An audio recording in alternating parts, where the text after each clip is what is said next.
Good morning.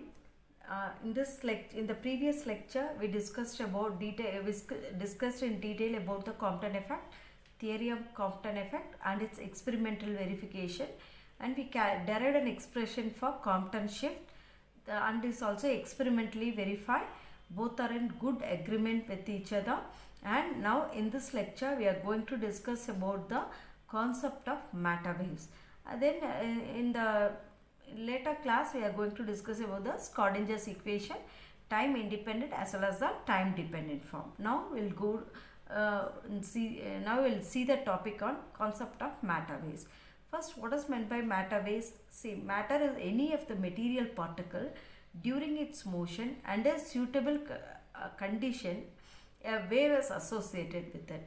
This is discovered by a scientist named de Broglie in the year 1924, and that is the wave associated with any material particle is called as matter waves, and the wavelength associated with it is what we call it as de Broglie's wavelength. Then now we derive an expression for de Broglie's wavelength. Consider a light. Light is made up of photon. Photon is considered as a particle, means energy equal to mc square. Considering photon as a wave, energy is h nu.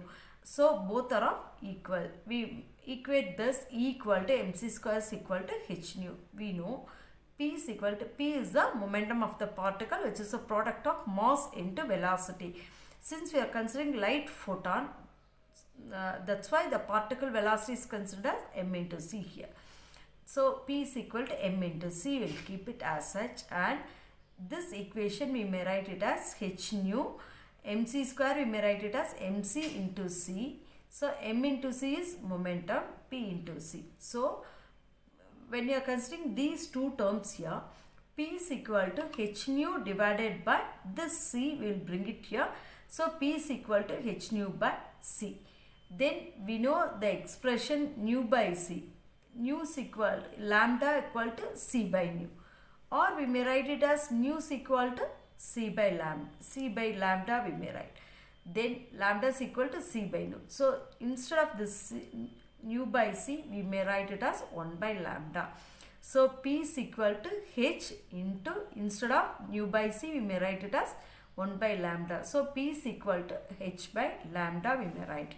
Or else we may rewrite this expression as lambda is equal to h by p.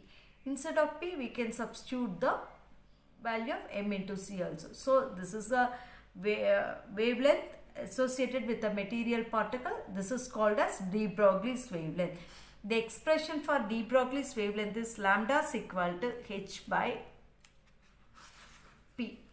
Then generally, when you are considering photon, means it is m into c. If m is the mass of any particle and v is the velocity of particle means p is equal to m into v, we write. So lambda is equal to h by p, and instead of p we can write it as m into v. So this is the de Broglie's wavelength in terms of mass and velocity. Here this is the wavelength of the light used. M and V are the mass as well as the velocity of a particle. So both the particle and wave nature are associated with the de Broglie's wavelength. Now we can get the de Broglie's wavelength in terms of different physical parameters. Say for example, if you want to derive an expression in terms of energy, means we know the kinetic energy. During its motion it constitutes a matter wave. So we are considering the kinetic energy. E is equal to half mv square. Then if you rewrite an expression, m into v square is equal to 2 into e. Multiplying both sides by m means m square v square is equal to 2e into m we may write. And taking square root on both sides, m into v is equal to square root of 2em. We know lambda is equal to h by m into v. Instead of m into v, we substitute this. So finally we get the de Broglie's wavelength. If you want to calculate it in terms of voltage, means if any charged particle you consider, it is associated with is accelerated by a potential difference. Say it is V. Capital V is the voltage, small v is the velocity. Kinetic energy is half mv square. and also energy due to the applied potential difference is charge of the particle into the voltage applied. So we may equate these two and rearranging it will get m square v square. And if we want to calculate m into v, take square root on this. So this is a term. If you substitute here, we'll get lambda is equal to h by 2m into EV. Also, if you want to calculate it in terms of temperature and kinetic energy, we know, and the kinetic energy of the particle when it gets heated means 3 by 2 kb into T. We derived this expression in kinetic theory of gases. So we may equate and rearrange it. Then we'll get mv equal to square root of 3m into kb into T. And if you are substituting it, we'll get the de Broglie's wavelength as lambda is equal to h by square root of 3m into kb. So we derive lambda in terms of temperature, in terms of the applied voltage, and in terms of the total energy, in terms of the kinetic energy of a system. So these are all the different forms of the de Broglie's wavelength. We use the de Broglie's wavelength in different form depending on a place where we required it.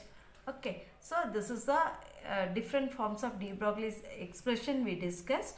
So with this we will wind up this session. Then in the next lecture we derive an expression for the Schrodinger's time independent wave equation. Okay, as usual you just derive it in your note and keep it as such. For further clarification we'll have further session for clarification. Thank you.